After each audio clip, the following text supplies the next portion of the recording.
தோழர்களே, தமிழ்நாடு உற்று கவனிக்கக்கூடிய மாநாடாக தமிழ் புலிகள் நடத்துகின்ற வெல்லும் தமிழ்நாட்டு மாநாட்டை இன்றைக்கு தமிழ்நாட்டினுடைய மையப்பகுதியான திருச்சியை மட்டும்தான் சொல்லுவார்கள். ஆனால் ஒட்டுமொத்த தமிழ்நாட்டினுடைய பார்வையும் இன்றைக்கு கரூரை நோக்கி திரும்பி இருக்கிறது.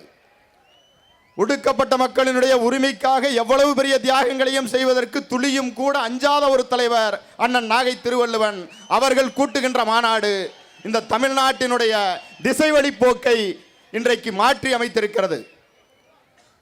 தலைவர் நாகை திருவள்ளுவன் அவர்களுடைய கொள்கை பிரகடனம் இந்த மாநாட்டினுடைய தீர்மானங்கள் தான் நாளை தமிழ்நாட்டில் மீண்டும் முத்துவேல் கருணாநிதி ஸ்டாலின் ஆட்சி அமைவதற்கு மிகப்பெரிய அச்சாரமாக அமையும் என்பதை இந்த மாநாட்டின் வெற்றி நிதர்சனமாக நிரூபிக்கப் போகிறது.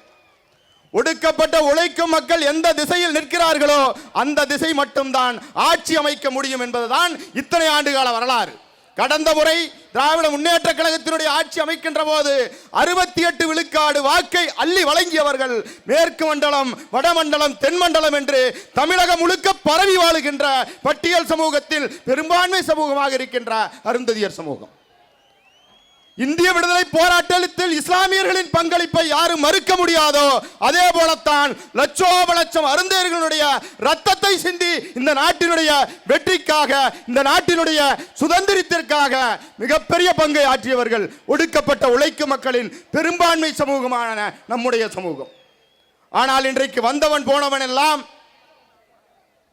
ஆதி தமிழனும் மண்ணின் மைந்தர்களை நம்மை பார்த்து தெலுங்கர்கள் என்கிறான், வந்தேரிகள் என்கிறான். யார் கொடுத்த துணிச்சல் இது? இந்த நாட்டினுடைய விடுதலைக்காக என் பாட்டன் முப்பாட்டனை போல, குயிலையை போல, பொல்லானை போல, ஒண்டிவீரனை போல, முத்தன் பகடையை போல, தாமன் பகடையை போல போராடிய வரலாறு எந்த பெரும்பான்மை சமூகத்திற்காக இருக்கிறதா? எப்படி அவனுக்கு வாய் கொழுப்பு பேச முடிகிறது? யார் கொடுத்த துணிச்சல்? இந்த மக்கள் ஊமை மக்கள், இவர்கள் எதையும் கண்டுகொள்ள மாட்டார்கள் என்கின்ற அந்த கொக்கரிப்பில் அந்த கொழுப்பெடுத்த பேச்சை இத்தனை ஆண்டு காலமாக பேசிக் கொண்டிருந்தார். இது புலிகளின் காலம். புலிகளின் காடுகளாய் சேரிகள் மாறும் அன்று பூர்வீக குடிகளின் புலம்பல் தீரும் என்று முழக்கமிட்ட தமிழின தளபதி அண்ணன் நாகை திருவள்ளுவன் காலம் என்பதை நாம் பலமுறை நிரூபித்து காட்டியுள்ளோம்.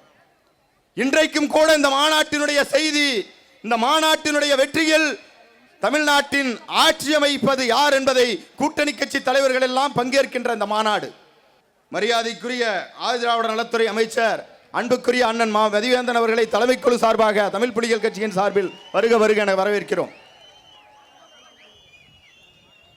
தோழர்களே, நேரத்தின் அருமை கருதி பல்வேறு தலைமை நிலைய பொறுப்பாளர்கள் பேச வேண்டி இருப்பதால் என்னுடைய கருத்துரையை இத்தோடு நிறைவு செய்து கொள்கிறேன். வெல்லட்டும் தமிழ்நாடு, வெல்லட்டும் தமிழ்நாடு என்று கூறி முடிக்கிறேன். நன்றி, வணக்கம்.